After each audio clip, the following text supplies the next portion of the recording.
நீதிமொழிகள் 29வது அதிகாரம் 25வது வசனம் இப்படியாக சொல்கிறது, மனுஷனுக்கு பயப்படும் பயம் கண்ணியை வருவிக்கும், கர்த்தரை நம்புகிறவனோ உயர்ந்த அடைக்கலத்திலே வைக்கப்படுவான். நம்ம இன்னைக்கு யாரை பார்த்து அதிகமா பயப்படுறோம்? மனுஷனுக்கு பயப்படுறோமா, இல்ல நம்மள படைச்ச ஆண்டவருக்கு பயப்படுறோமா? நம்ம மனுஷனுக்கு பயப்படும் போது நமக்கு நாமே கண்ணிய வருவிக்கிறோம். நம்முடைய ஆபத்து நாட்கள்ல நம்ம கூட மனுஷங்க இருக்க மாட்டாங்க.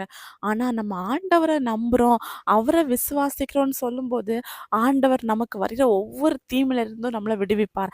இப்போ எக்ஸாம்பிள்க்கு கடன் குடுத்தவங்க நம்மகிட்ட கடன் கேட்க வரும்போது, அவங்கள பார்த்து நமக்கு பயம் வரும். ஆனா அதே நேரம் நம்முடைய நம்பிக்கை ஆண்டவர் மேல இருந்துச்சு அப்டின்னா, நம்ம பயப்படுற சிச்சுவேஷன்ல கூட ஆண்டவர் நமக்கு துணையா வந்து நிப்பாரு. எப்படிப்பட்ட சூழ்நிலையா இருந்தாலும் மனுஷங்களுக்கு பயப்படக்கூடாது. ஆனா அதே நேரம் ஒருவருக்கொருவர் கீழ்ப்படிந்து இருக்க பரிசுத்த வேதாகமம் நமக்கு சொல்லுது. இன்னும் நம்ம வாழ்க்கையில எப்படிப்பட்ட மலை போல பிரச்சனை வந்தாலும் நம்ம நம்பிக்கை ஆண்டவர் மேல தான் இருக்கணும். அவர் மேல நம்முடைய நம்பிக்கைய வைக்கும்போது ஏசப்பா நம்மள வெட்கப்பட்டு போக விட மாட்டாங்க. வாழ்க்கையில எப்படிப்பட்ட பிரச்சனை, போராட்டம் வந்தாலும் அதன் மத்தியில மனுஷனை பார்த்து பயப்படாம ஆண்டவரை மட்டும் நம்பிருங்க. அப்படி இருக்கிற உங்க வாழ்க்கையில ஆண்டவர் பெரிய அற்புதங்களை செய்வாங்க.